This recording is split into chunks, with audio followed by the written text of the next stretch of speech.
This is better. What I'm going to talk about is the relationship between food and behavior, Willie syndrome. And this is based on my clinical experience. There is not much formal research in this area, but after 20 years of working with Prader-Willi syndrome, with large numbers of patients, I am quite convinced that what I tell you is essentially the phenomenon that you are witnessing with your going in and out.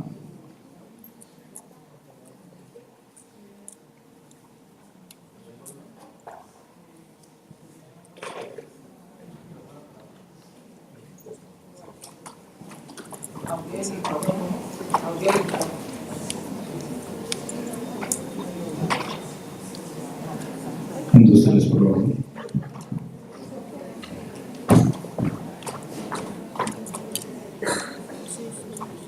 Okay, much better.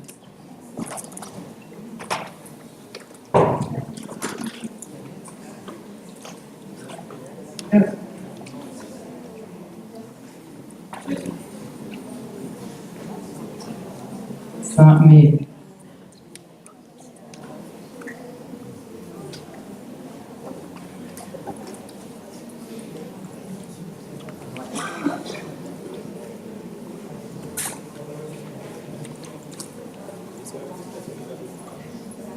I won't waste time. I'll start speaking a little bit about how I came to work with Prader-Willi syndrome.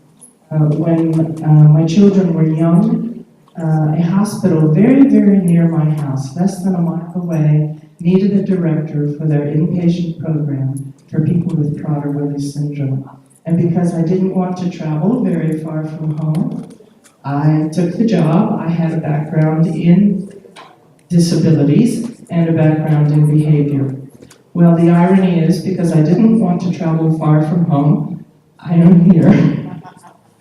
So the hospital treated patients who received referrals from all over the US, Canada, and Puerto Rico, and the patients were coming in mainly two kinds of crises. Crises that were medical, based on obesity, and crises that were psychiatric or sometimes behavioral and not psychiatric. But this is Pittsburgh. I love this city. It's not my town. I grew up in Washington, D.C. This is a photo I took of the patients in 2002, so nearly 20 years ago. This is before growth hormone. And I'd like you to notice that the young lady in the back, the tall one, she is my height. So she is just naturally tall from a tall family. But before growth hormone, most people with Prader-Willi syndrome were usually about 5 feet. The girls usually a little less, the boys usually a little more. They're here for some of them for obesity, and some of them for psychiatric problems. One of the things we noticed when the patients came into the hospital, we would get a history, a very detailed history of how the crisis developed to the point where the families needed to hospitalize. And we heard of terrible behaviors and all kinds of problems.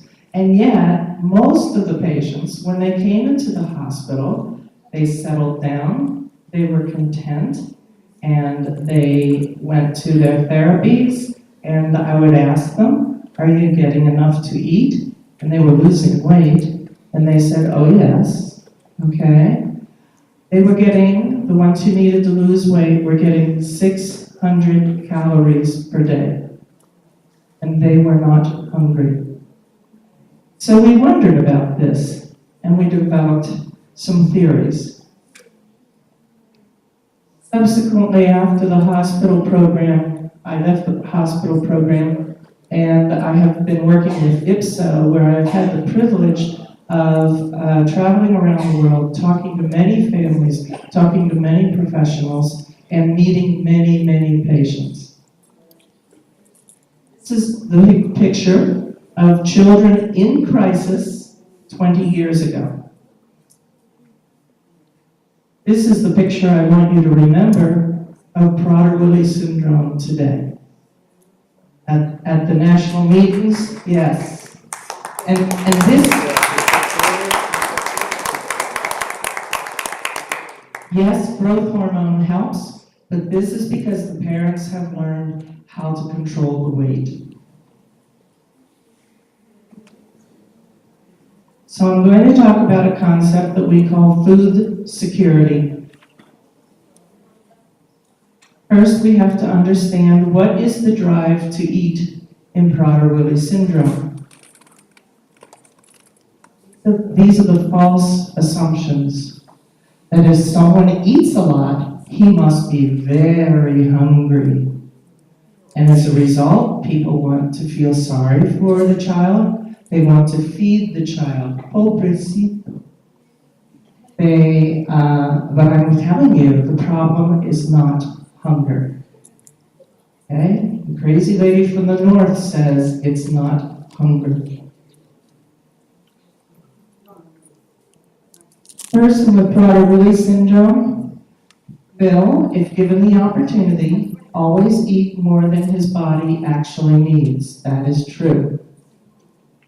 And we use the word hyperphagia, and this is a good word because it means hyper means too much, phagia means eating.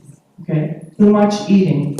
I like this word because it doesn't speculate why they are eating too much. It's just, yes, they do eat too much. So we created a little model to explain this. This is not a molecular model. This is a phenomenological model. That is, it's based on the phenomena as we have observed over the years. I've done this work together with Dr. Janice Forster, who is a neuropsychiatrist.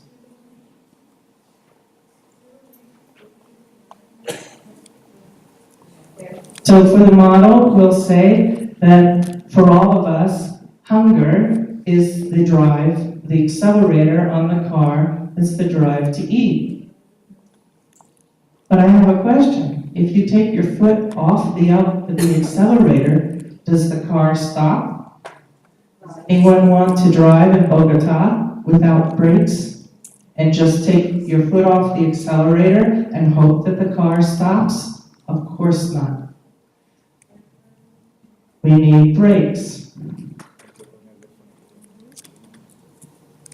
This is the same thing with hunger and stopping eating. Lack of hunger does not stop us eating. Anyone who has ever overeaten because the food was so delicious knows that they are not eating because of hunger.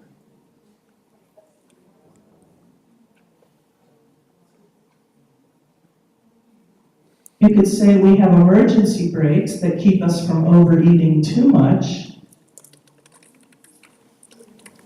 For us, this is nausea, possibly pain, or even a sense of disgust when we eat too much.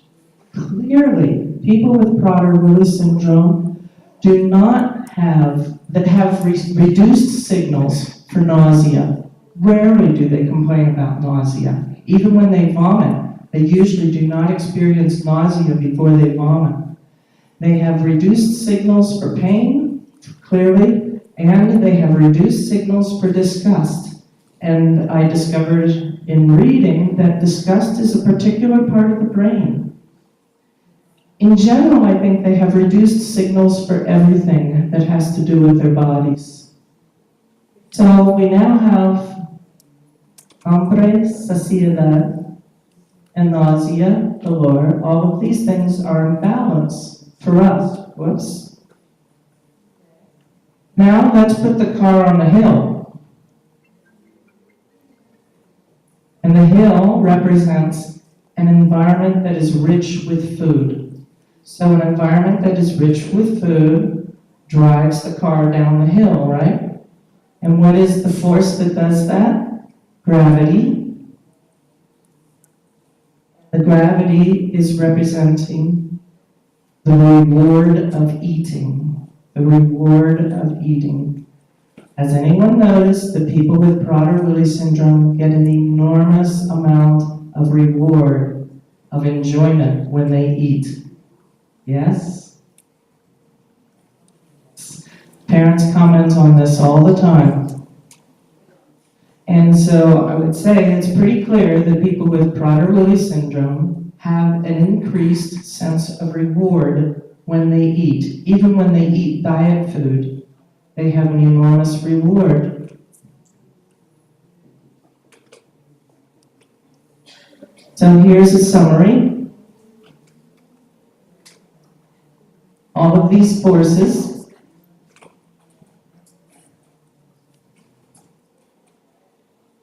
and this is how we think they are balanced or unbalanced in Prader-Willi syndrome. The strongest force is the reward. Hunger is actually possibly reduced in Prader-Willi syndrome. Satiety is definitely reduced, and the other factors, the emergency breaks I mentioned, are reduced. People who don't have breaks should stay away from hills. And so we have to control the environment rich with food, wherever they are. Now, I'm not saying there aren't some changes in their interest in food with eating, but I think those changes are very much attenuated or diminished compared to the rest of us. So they may move around number 4, 5, 6, but I don't think they experience so much the extremes of hunger.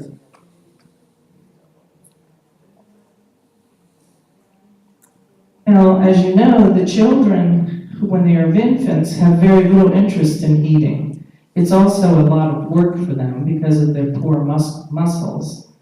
I believe that part of the change from not eating to eating is simply the discovery of how pleasant eating is. So this is why we have invented the concept of food security.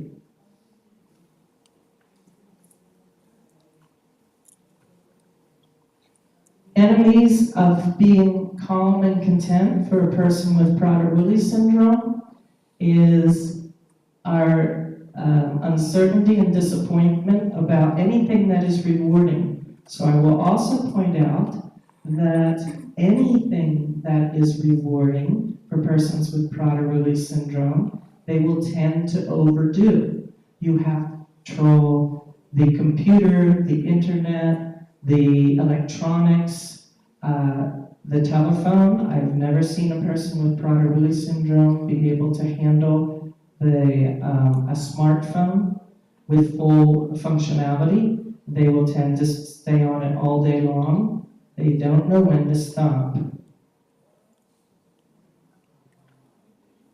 Without food security, the person is very concerned about food. They think about it all the time. Food, for them, is stress. Thinking about food, for them, is stress. With food security, they don't stress out about food. They don't necessarily wonder when they're going to eat, and they are not preoccupied about what they are going to eat. This is provided someone has answered all these questions for them. This is our mantra that we use to help families remember the rules of this game. Sin dudas, sin oportunidades, sin desilusiones or decepciones. And I want you to repeat it after me. Sin dudas, sin oportunidades, sin decepciones. Muy bien, recuerda por favor. Okay, now there are other factors in maintaining the weight and the contentment, tranquility. of a person with Prader-Willi syndrome. Yes, we must control the weight because, and this is a completely different lecture, but it is very clear that they do not tolerate overweight as well as we do. So at the same BMI, they are at greater danger because of their little breathing muscles and possibly less drive to breathe. They do not breathe well, especially during sleep. And this results in a condition called obesity hypoventilation. And this presents with low oxygen levels first at night, so it's insidious, people don't realize it. After a while, they start to get a little bit of swelling in the legs. And I'll just give you a clue. I explained to the doctors last night. The swelling in the legs is not diagnosed with the eyes. It's diagnosed with your hands. So you feel their legs and you feel their arms. And legs, if they are harder than the arms, if they feel hard, that is a sign that they are starting to retain fluid. Now this is only a problem in people who are quite overweight, but it is a very good clue. And physicians will sometimes forget this or lose this, miss this diagnosis because this edema is a non-pitting edema. That is, there's no dent left in the skin after you press on it. It's hard. It's called a non-pitting edema. I don't know how you're going to translate that.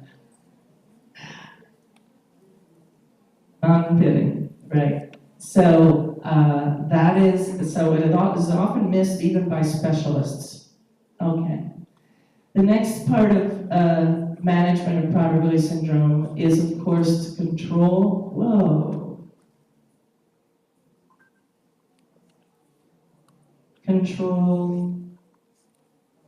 the calories. This is the food that you are actually giving them. And the dietitian or the nutritionist will be explaining to you how to control or give the proper number of calories to an individual with Prader-Willi syndrome.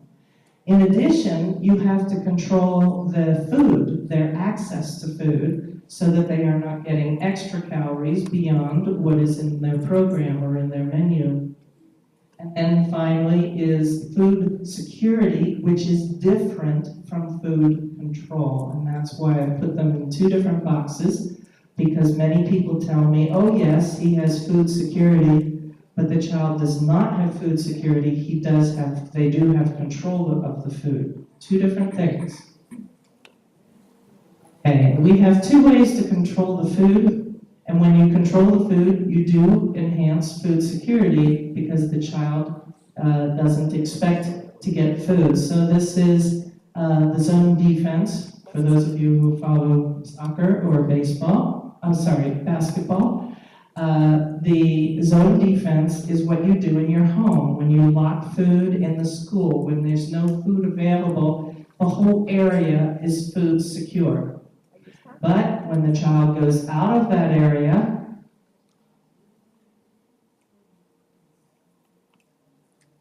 you have to use man-to-man defense, okay? That means they need usually 1-to-1 or maybe 1-to-2 supervision. I have a rule that if you go somewhere where there's lots of food, you're outside the zone, you don't say, oh, everyone is watching. No, because when everyone is watching, no one is watching. The child should have a person completely assigned to them when they're outside the food secure zone. So what I say is, and you can say to the child, we're going to grandma's house, there's going to be a party. You will eat this XYZ, and then mama will watch you until 8 o'clock, and then Papa will watch you until we leave, so that the child knows no oportunidades, okay? The child knows there will be no opportunities, and the parents know who is watching the child. 1-to-1.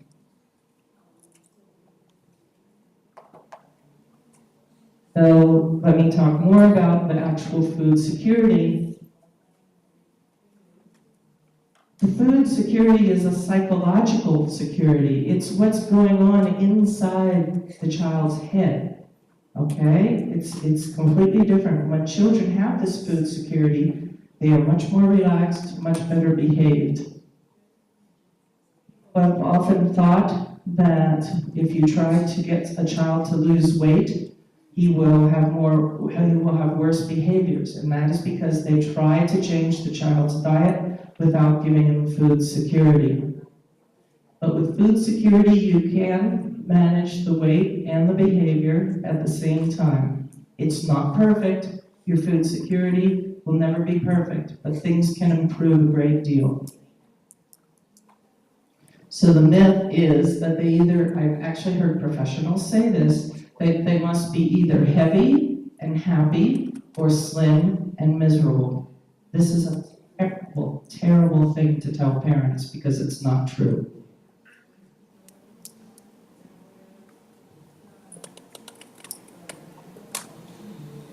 Now, it's important to realize that just because a child is slim does not mean he has food security. His parents may be controlling the calories, they may be controlling the food, but if someone is making promises that are not kept, if someone is threatening the child that he might not get to eat if he doesn't behave, they have destroyed his food security, and you will see that happen. You will see an increase in anxiety and an increase in tantrums when people make these mistakes. They're very understandable mistakes to make, they're very natural to make, but all of the caregivers have to understand this. You can destroy food security with just a few words, even though there are locks all over the house. Food security then doesn't come automatically with a good menu, control of the calories, and it's not the same as locking up the food. It really is the management of the child's expectations.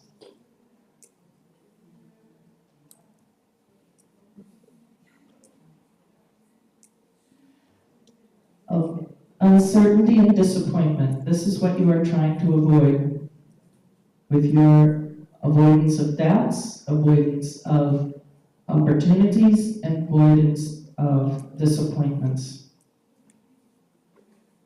So food is stress. For the child with Prader-Willi syndrome, stress activates the centers of fear and of anxiety in the brain.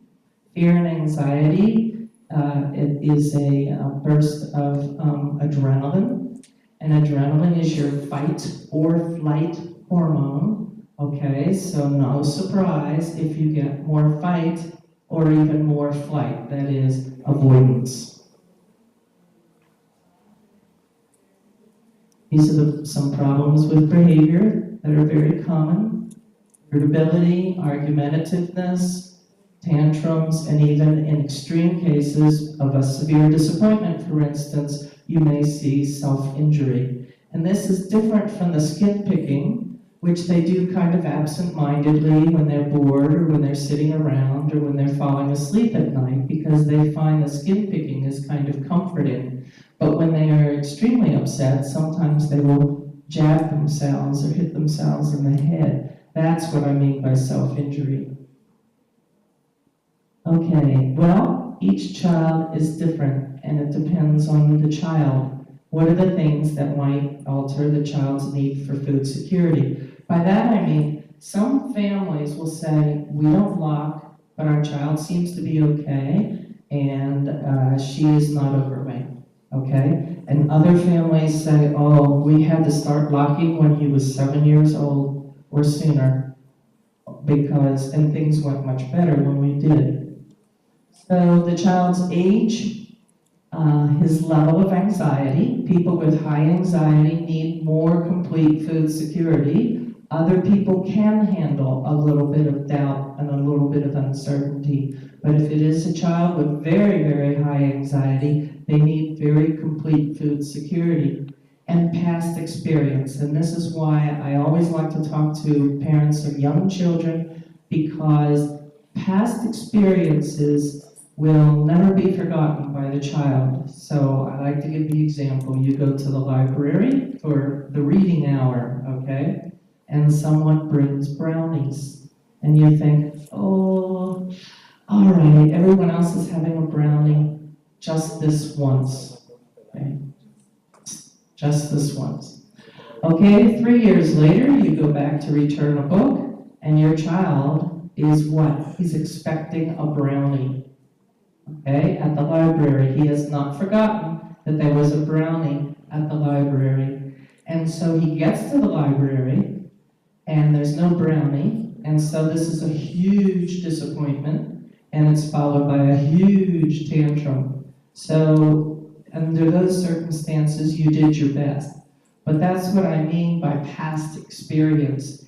If the child from past experience knows that grandma, no offense grandma, and thank you grandmas for being here, but if grandma, the other grandma that's not here, is giving the child food when he cries, he will know that he should cry to get food, okay? This is past experience, and he will not forget that lesson. Starting with doubts. How do we avoid doubts? This is based mainly on having a routine for the child. So a menu, so he has a good idea what to expect. He has a schedule, so he has a good idea of when to expect it.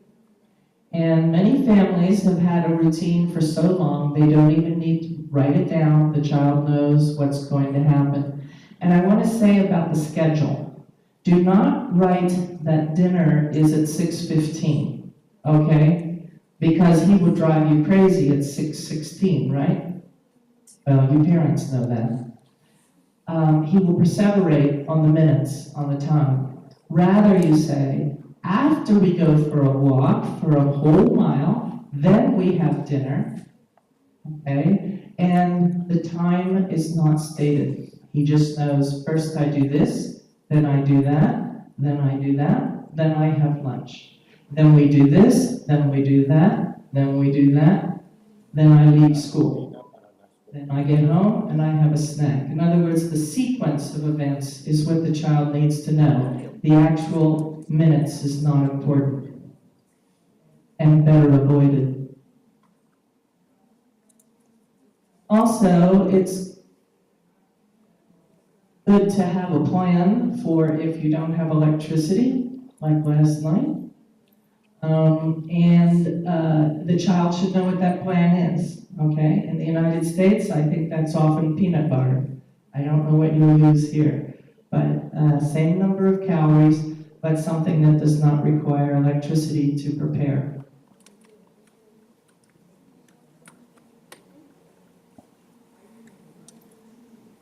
So I also want to mention, although on this schedule I have breakfast, lunch,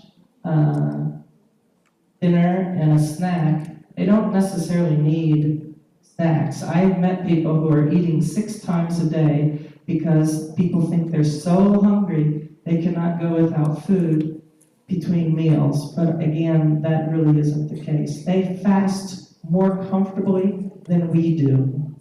In Israel, where they do a 24-hour fast, or it might be just a sun-up to sundown fast, I can't remember. Anyway, they have a group home with about 40 people with Prader-Willi syndrome, and the ones who are observant Orthodox Jews, they do the fast, they're fine.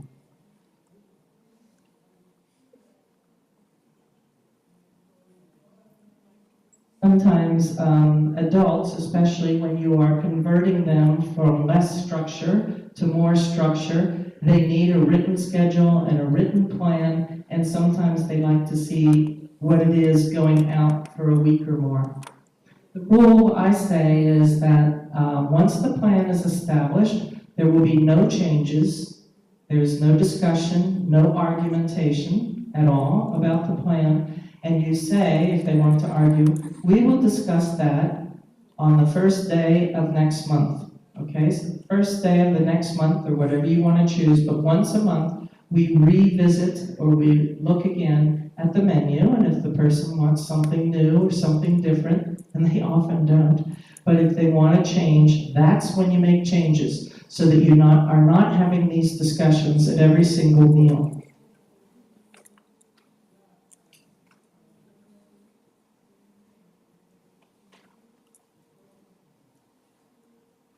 The second part of food security is actually a little harder to apply or to establish, because it does involve what's going on in the child's head, like the library story. I think that was unavoidable. Well, it wasn't unavoidable. If the mother said, oh, they have brownies, but you will not have a brownie. When you get home, you will have your snack. And I would rephrase that and say, well, you know, when you get home, you're going to have your snack.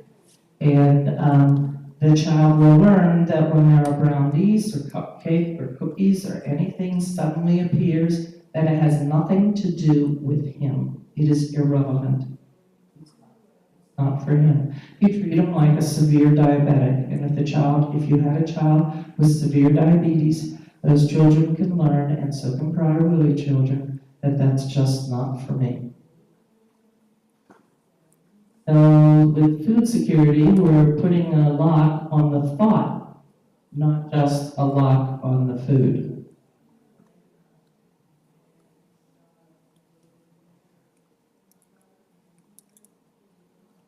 This is the cycle of food insecurity that we're trying to. Well, this is when you have the lock on the thought. This is how you're able to avoid disappointments. They aren't even expecting the food. How do we do this? Well, they know that the food is locked, and many people with Prader-Willi syndrome will actually ask their parents, please put the locks on. You forgot to put the locks on. Okay, you can't count on them to do that, but they do ask because they feel better and more relaxed when they know that the food isn't there or it's not accessible. When they are away from the locks or away from your home or the classroom where there is good control of the food, then they need supervision. When you visit a restaurant, before you ever walk into the restaurant, your child should already know what he is going to eat. So there are no discussions in the restaurant. There are no tantrums in the restaurant. By the way, if you do have a discussion and a tantrum, you very sadly, but not angrily, tell the child, oh, we're going to have to go home now, and you leave. That's probably going to be the only time you have to do this, okay? It's not like you're going to be blocking out of restaurants all the time. Once your child understands he gets what he gets, and he doesn't get anything else, that you will leave. Now, the children can figure out that it is embarrassing for parents if they have a big tantrum in a restaurant, but if you don't give in, they will quickly learn that it doesn't pay. By and large, participation in preparation of food is not a great idea. Some people do let the individuals cut vegetables or something like that, but they need supervision even for that. And for the most part, it's easier just to keep them out of the kitchen during food preparation. And this is a battle in our schools. They often, in the programs for people with disabilities, they want to teach life skills, and they want to put them in food service skills, which is not the place where they should be. They should not be trained to work in a restaurant.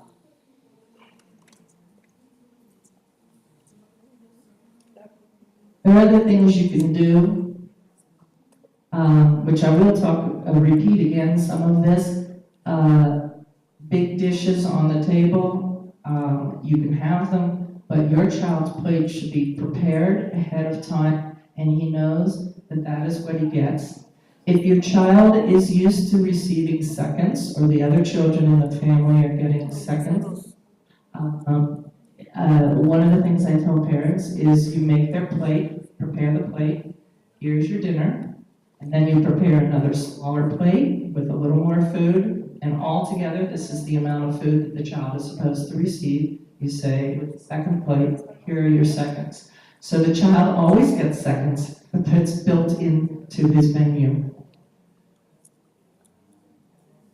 Oops. No giving in and no negotiations, no arguments because everything is pre-planned. And I'm sorry, but they cannot carry money, although many will carry a small amount of money so that they can go to a machine and get some water or even a beverage. But they cannot carry money the way their children the same age can carry money. They cannot have direct access even to the money that they earn themselves. And this is there has to be someone else in charge of that money.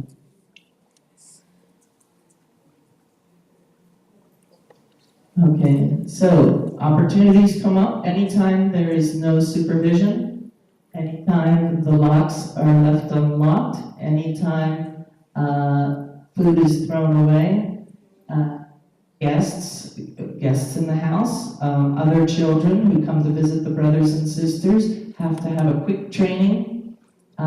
Parties, family events are always centered around food. Every ethnic group has food-centered celebrations, birthdays, and vacations that you can destroy your child's food security by making big exceptions during vacation. This is a mistake. And the saying you don't want to say is just this once. There's no such thing as just this once in the mind of a person with Prader-Willi syndrome.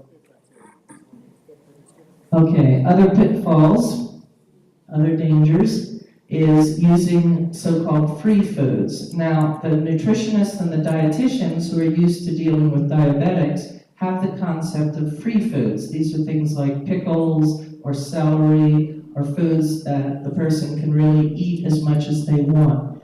That is not a good idea with Prader-Willi syndrome, okay? There are no free foods, even diet pop, any flavored beverage, even just flavored water with a flavor in it must be restricted, controlled, given in limited amounts that the child knows what the rules are.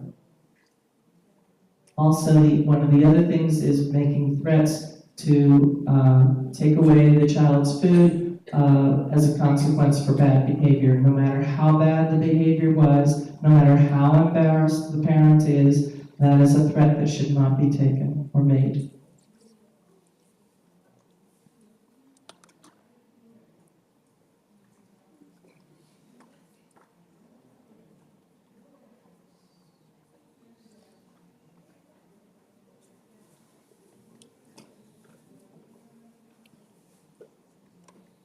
¿Qué pasa?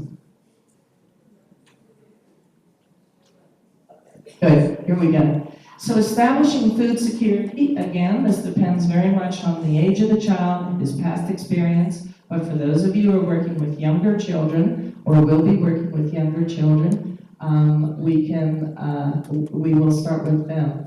But this is just a summary. The needs for food security are different for different people. Food security requirements do change with age because they are up and about and their peer group, their friends and their classmates have more liberty, they have more food of their own, they have more money of their own, and so the person with Prader-Willi syndrome needs closer supervision in the schools. This high school is a very difficult time if we don't do this. It is never internalized. Aviso de So the System child has Reservoir. La batería these se está rules agotando. forever. You cannot assume that you can withdraw the supervision or leave the food around.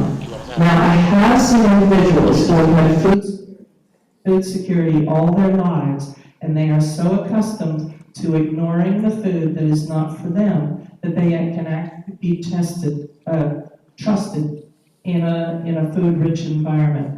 But trusted from a distance, from not too far away. It's easy to lose food security when there is so much food around. Okay, in the young child, we teach the child the idea of my food, your food. Okay, and these are the rules. Only the food you eat, food on your plate. You don't get food anywhere but on the plate that your parent gives you. Always the parents or another caregiver prepares the plate. The child does not help himself. And all of the food that he's going to eat at that meal is visible to him at the table. So your first plate, and if you want to do it, your second plate. And the second plate is really for, mostly for kids who are just sort of expected. Esperamos un plato porque es lo que se les ha dado. Dulces, no les den dulces, no les den sorpresas. Con los dulces, ¿sabes qué le mostramos a los niños que los queremos? Y es un concepto muy fácil de dulces, pero yo estoy convencida que los dulces, incluso otros carbohidratos, son adictivos para estos niños. Para serles honesta, también son adictivos para nosotros. Nosotros somos que no tenemos que hacer. Hay investigaciones en ratones y ratas. Los cuales tenían ratones que estaban adictos a la cocaína. Cuando se les daba la elección entre cocaína y agua endulzada, escogían el agua endulzada. Si usted trata de mantener el completo, no se da cuenta que extraña el azúcar. Puede bajarle el azúcar. Muchas personas tienen muchos problemas con ese último azúcar que pueden consumir porque es muy adictivo. Son sorpresas. Eso es como los brownies en la librería. Una sorpresa sabiendo, siempre piensa que va a haber una sorpresa a donde vaya, donde tuvo una sorpresa, va a comenzar a tener esa expectativa de una sorpresa donde quiera que vaya.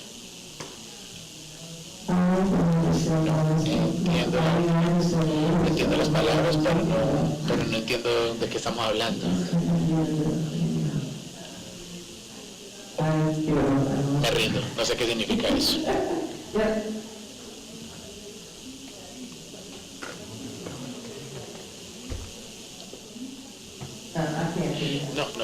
No te escucho. Creo que tienes razón. Creo que eso era lo que yo quería decir. No. Esto lo traduce muy bien. Digamos que la comida que sea parte de la rutina. No tiene que ser un elemento subjetivo del día a día de la persona. Es terrible, la traducción me quedó ahí en la escrita. Ok, bueno, eso es lo que yo muchos padres me han confirmado eso, de padres en los Estados Unidos, los cuales están evitando todo tipo de dulces en los niños. Ellos dicen que sus niños no están mostrando mucho interés en la comida. Yo tenía una familia que teníamos de 20 a 25 años y tenía una dieta energética. No estoy diciendo que sea mala, simplemente no la recomiendo. Una dieta baja, ¿verdad? Sí es buena. Y la dieta quinogética es bastante de bajarle los carbohidratos por completo. Y ella, de hecho, pidió volver a esa dieta porque se sentía menos estresada con la comida cuando estaba bajo esa dieta. Ya sé, si los carbohidratos de pronto son bastante salados, como las papitas fritas o nueces, los carbohidratos que son dulces. Estas son las cosas que incrementan el deseo de comer. A la edad escolar del niño hay que continuar reforzando el concepto de mi comida, tu comida, y se les puede introducir en esto a medida que el niño se vaya creciendo. Las bebidas para ocasiones especiales se planean desde antes, no simplemente se improvisan y se espera que eso sea lo mejor. Si el niño va a un evento especial tiene que saber qué es lo que va a comer en ese momento. Siempre, si hay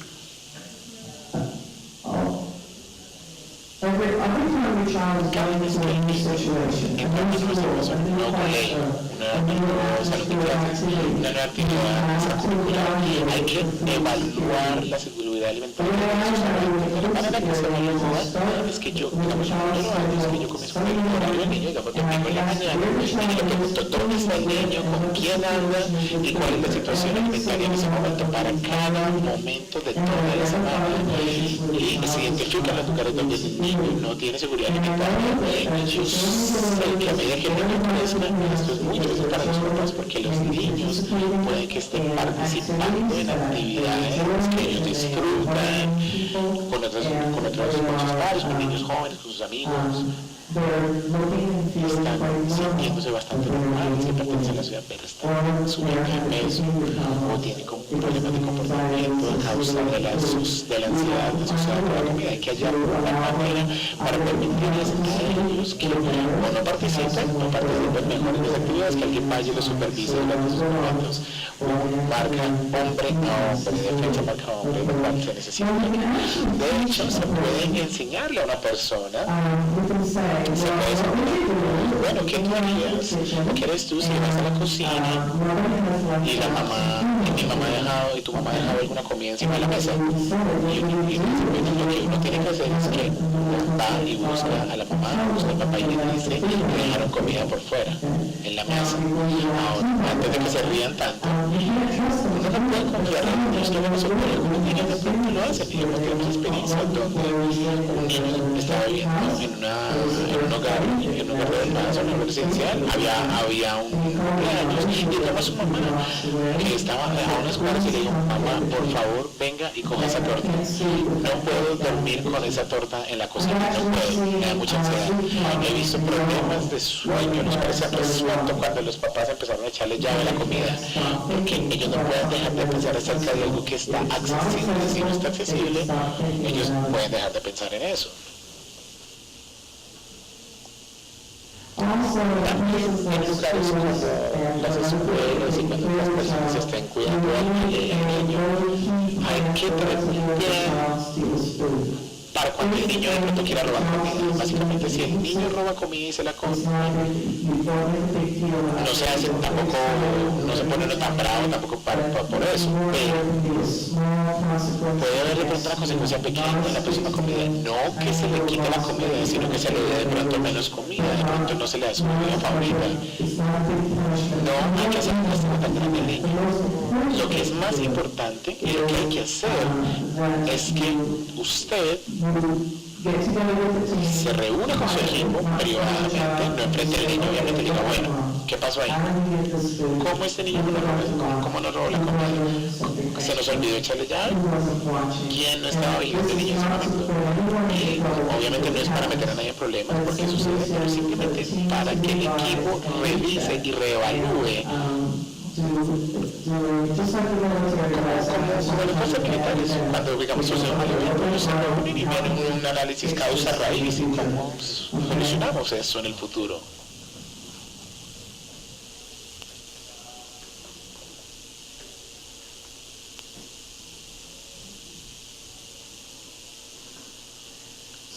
Así que, a medida que el niño crece, hay muchísimos malentendidos y en este momento ellos pueden entender y de hecho lo entienden y le dicen a uno, yo no voy a comer esto.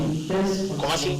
¿Cómo así que está bien que yo coma esto y no coma esto? Pueden entender perfectamente lo que sucede, pero no pueden internalizar, no pueden entender y pasarlo a una acción. Siempre las cosas que no entienden y se tienen que esperar más control y eso no va a pasar.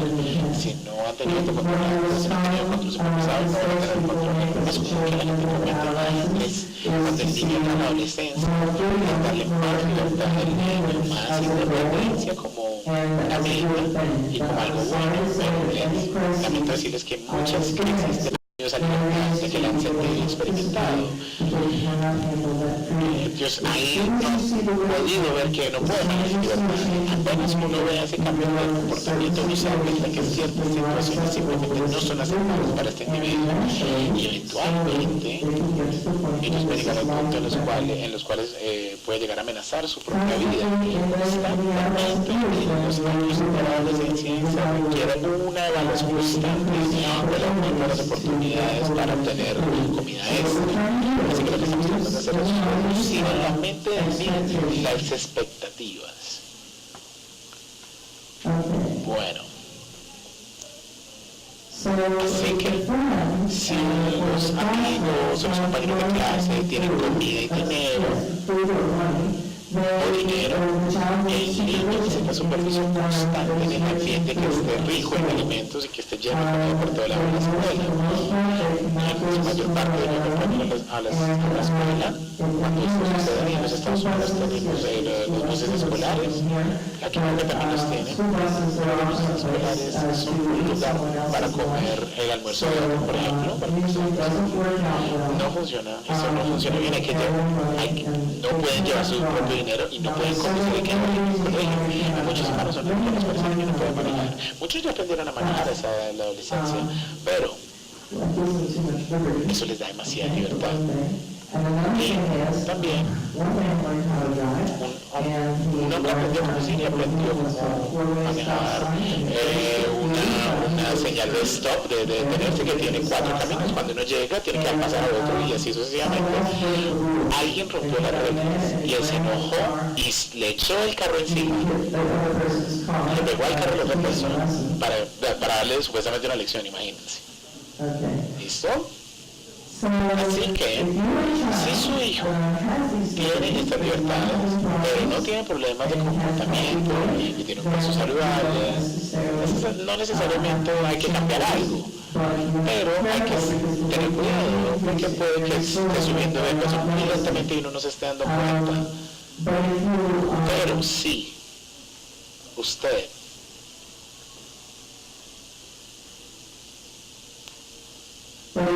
pero si usted nota que ellos no pueden manejar estas libertades sin tener problemas y sin darles comida extra, hay que ver los efectos en el comportamiento y en el estrés y la ansiedad que le va a dar al niño.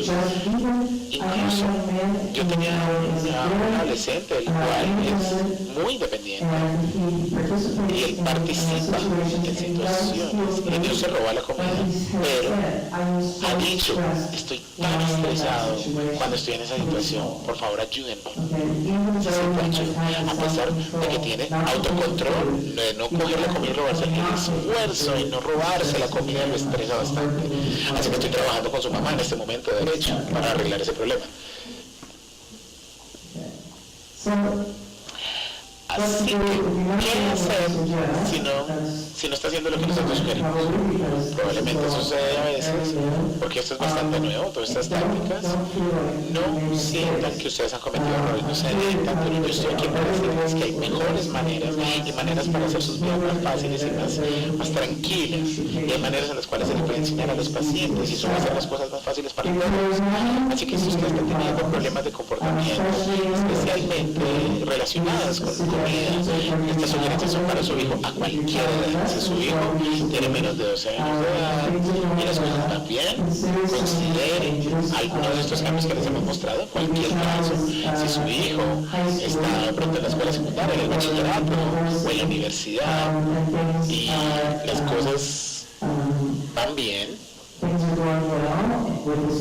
su peso y su comportamiento, no hay tantas razones para hacer cambios, la verdad. Pero si las cosas no van bien con el peso, con el comportamiento, seriamente, por favor, examinen la seguridad alimentaria del niño o el adolescente.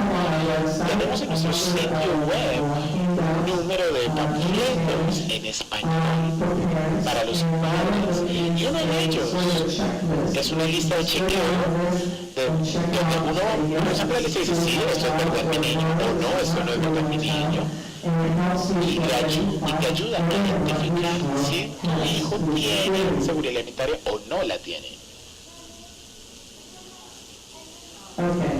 Ahora, esto es muy importante. A muchos papás les gusta pesar a sus niños porque al niño le gusta ser pesado, y la razón es que la gente habla muchísimo acerca de los resultados. Yo impulso a los padres a pesar a los niños todos los días por la mañana y tener un cuaderno y tomar notas del peso del niño ese día y decirle al niño: gracias. No le digas buen trabajo, no le digas uy, te haces, estás mal, simplemente dígale: gracias, mi niño. El niño no va a temer ser pesado, sino van a haber consecuencias a su peso. Su peso es para su información. Él no es responsable de su peso, el niño no tiene su peso. Los cuidadores son los responsables del peso del niño. Y así uno reconoce las cosas que se le están de pronto pasando por alto. Hay muchos puntos de datos con el peso diario y puede verse cuando se está de pronto pasando demasiado. Entonces es bastante útil, porque si el niño está subiendo de peso durante la semana, pero no está subiendo de peso en el fin de semana, uno puede ver la diferencia. De hecho, uno puede mirar que el peso está subiendo durante la semana, pero no hay cambios entre el viernes y el lunes, o incluso bajan de peso. No ven que el problema es con el colegio. A veces los niños tienen control de pronto de donde están trabajando o en su colegio, y en los fines de semana no ven que suben de peso y se descontrolan entre viernes y lunes. Ahí uno se da cuenta de dónde está el problema. Nunca hagan comentarios sobre el peso, simplemente anoten el peso y digan gracias. Así que esta es mi prescripción, mi receta en vez de drogas. Muchas personas, yo he visto personas que están sobremedicadas a causa de su comportamiento, y lo que no tenían era seguridad alimentaria y estaban recibiendo medicamentos psiquiátricos al punto en que se veían bastante drogados. No estaban alerta, estaban dormidos bastante, no estaban procesando la información. Así que yo prescribo seguridad alimentaria antes de considerar medicación o medicamentos para cualquier niño. Muchas gracias.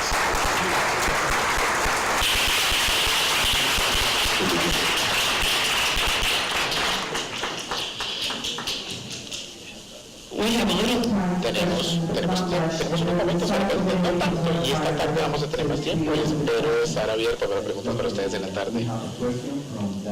Doctora, tenemos una pregunta de Daniel León Quiroga. Él hace una pregunta: de acuerdo a la nueva generación de comida nutracéptica y alimentos obtenidos de diferentes procesos biotecnológicos, ¿qué piensas de estos nuevos alimentos en el tratamiento de este síndrome?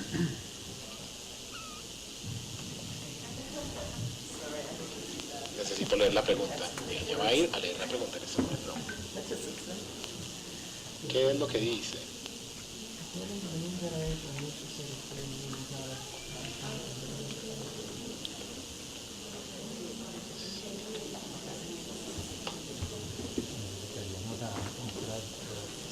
Así que la pregunta era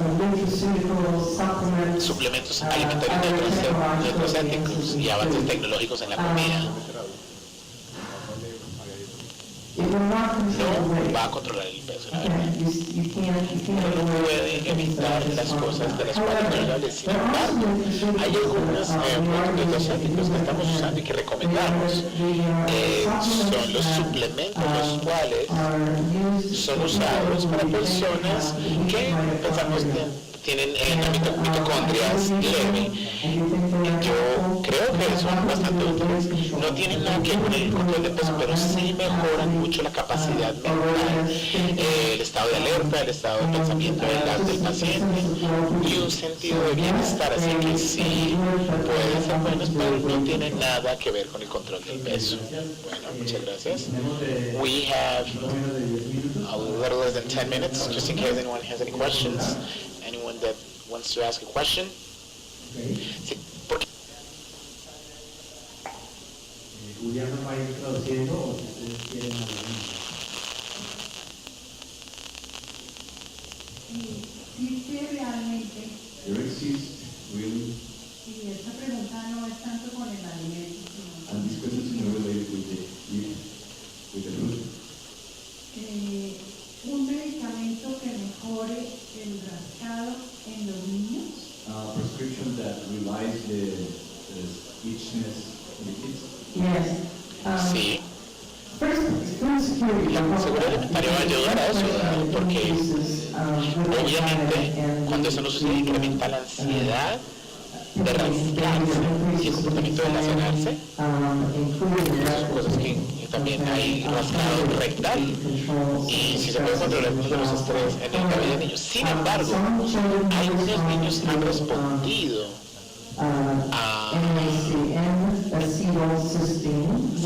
NSDL. No es una droga presentada, se puede comprar en cualquier lado. Algunas personas se han beneficiado de Tempiramate. Sin embargo, hay que tener un médico que sepa usar esta medicina, porque yo he visto que hay anormalidades renales irreversibles asociadas con esta droga en dosis altas, pero depende de la dosis. Hay que saber qué dosis se necesita para ayudarle a esta cuestión de la rasquiña. Pero un neurólogo es el que es un anticonvulsivo, ¿no? Y los neurólogos y los psiquiatras nos parecen familiares con esta droga. Nada más. Y de hecho, hay muchísimos médicos que tratan el comportamiento de rascado de una manera de desorden obsesivo compulsivo y no es eso. Y desafortunadamente usan los medicamentos que usamos para OCD o desorden compulsivo. Pueden ayudar, no con la rasquiña, pero también hay una tasa bastante alta de activación del ánimo, cambios de ánimo en el niño y se puede volver hasta psicótico con estas drogas. Cuando yo uso estas drogas las uso en dosis pequeñísimas, se incrementan muy de a poco constantemente. Estoy revisando un cambio bastante sutil en el comportamiento para reducir las dosis y de hecho a veces ni siquiera conozco que esta retrospectiva y de hecho ni siquiera lo he hecho.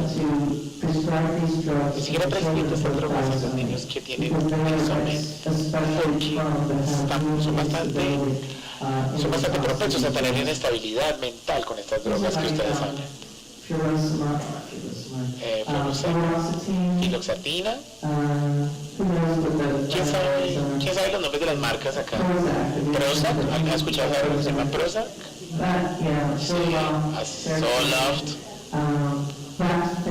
Esa familia de drogas, de medicamentos, las usamos, pero con mucho cuidado. Hemos visto, cuando volvemos al paciente, le hacemos muchas preguntas y le damos dosis bastante pequeñas.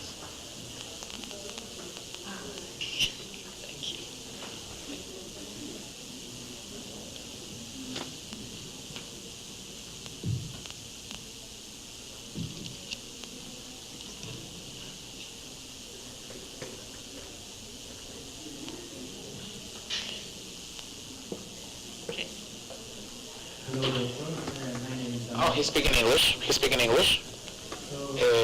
Bueno, tengo una pregunta y de acuerdo a su investigación acerca de estos temas, tengo otra pregunta relacionada a la seguridad alimentaria.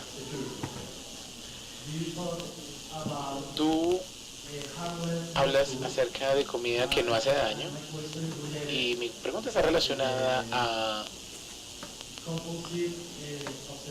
al desorden obsesivo compulsivo. Tienen una relación bastante fuerte con Prader-Willi, tienen una relación bastante cercana, o desórdenes mentales, como desorden bipolar, depresión, algo relacionado a eso. Sí, yo diría que en general las personas con Prader-Willi, el síndrome de Prader-Willi, son mucho más propensas a todas estas cosas, depresión, desorden bipolar. También hemos visto el obsesivo compulsivo. Sin embargo, cuando lo que uno ve todos los días con los niños, cuando no pueden dejar de hablar acerca de la misma cosa una y otra vez y tienen que recibir las cosas de cierta manera, son caprichosos, todos comportamientos, todo esto no es desorden obsesivo compulsivo, eso es diferente, especialmente cuando es algo que les gusta. Cuando las personas tienen desorden obsesivo compulsivo tienen un pensamiento que no les gusta, Dios mío, mis manos están sucias, tengo que lavarme las manos, pero me sentía no tengo que internet, me sentiría mejor si me lavo las manos. Ese es un ejemplo. Pero con este síndrome de Prader-Willi, vamos a ir al centro comercial. ¿Cuándo vamos al centro comercial? Vamos al centro comercial. Yo quiero ir al centro comercial. Siguen, se llama perseveración. Están hablando de algo que a ellos les encanta. Eso no es desorden obsesivo compulsivo, pero como yo dije frecuentemente, los doctores piensan que es desorden obsesivo compulsivo y lo tratan como desorden obsesivo compulsivo. Los padres también le llaman desorden obsesivo compulsivo, pero no, es una situación completamente distinta. Hello, good afternoon. Esperen que se ponga el audífono para que oiga tu pregunta.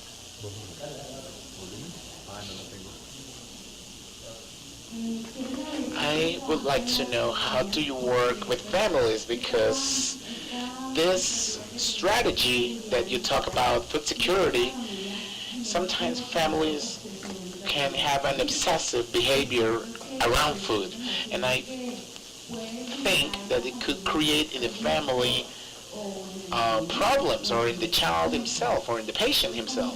So how do you work with families so the family doesn't become obsessed around food? ¿Saben qué? Necesitan estar obsesionados con eso. No hay respuesta a una vez que uno establece una rutina, no hay que hablar acerca de comida. Obviamente uno deja de hablar de ella, pero ese es el rescate rutinario. Hay que ser obsesivo en cuanto a la rutina, no en cuanto a hablar de eso. Algunas familias que han tenido éxito son bastante obsesivas, no te voy a mentir, pero no sobre la comida, sino acerca de la rutina con la comida, alrededor de la comida. Good morning. I would like to thank you for being here and for sharing all this knowledge with us. I really share with you the anxiety around food.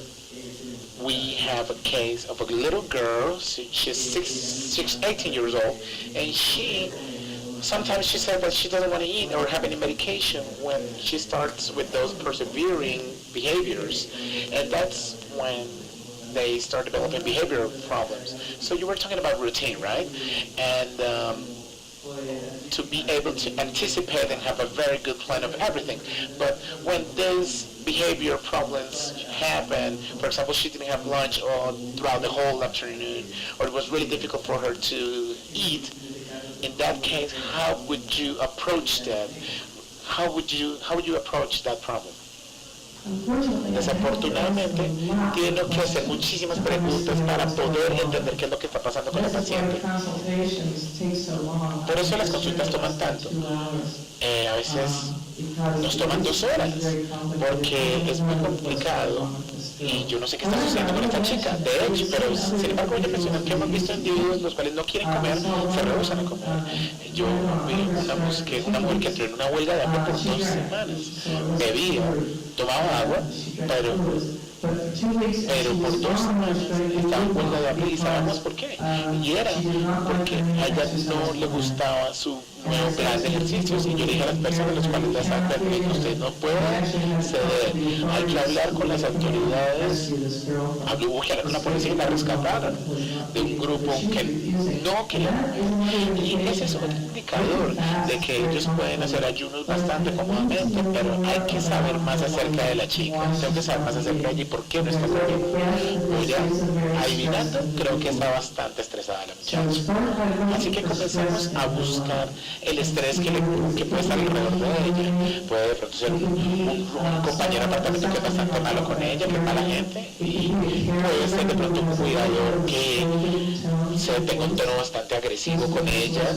Pueden ser fuentes de estrés para la muchacha, y de hecho puede ser el plan de comportamiento que ella tiene, donde hay muchas cosas en un juego y ella tiene de pronto mucho miedo de que la va a embarrar, va a cometer errores, así que eso puede ser estresante para la muchacha.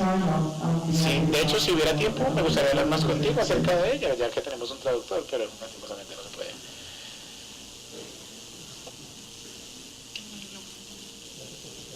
Buenos días.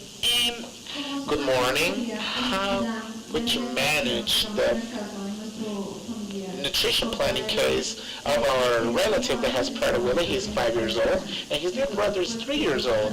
So they're both during their child years, and they're attracted to sweets when they're little. So how could we manage the plan without obstructing the element of nutrition of both children, both the Prader-Willi patient and the one that doesn't have it? No child needs sweets. No hay que darle dulces a ningún niño. Ningún niño necesita dulces.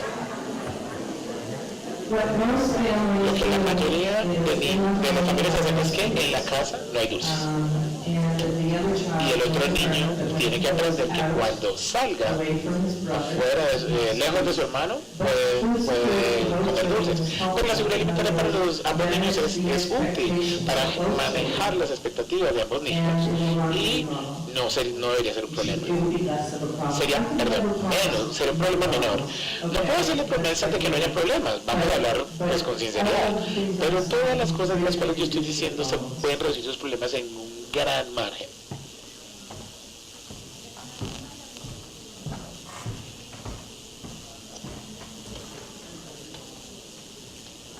Thank you.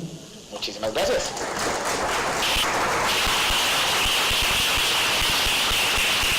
Muchísimas gracias a la doctora Linda. Veo que la pasaron